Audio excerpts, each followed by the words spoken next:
Hello, in this video I'm gonna show you how to find SD card slot on Insta360 One RS.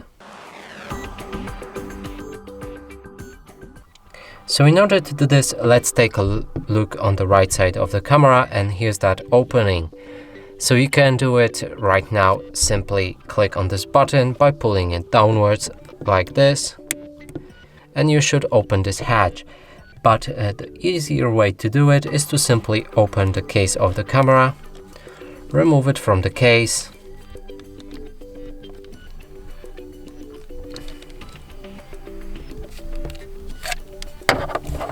and now we'll have easier access to this hatch.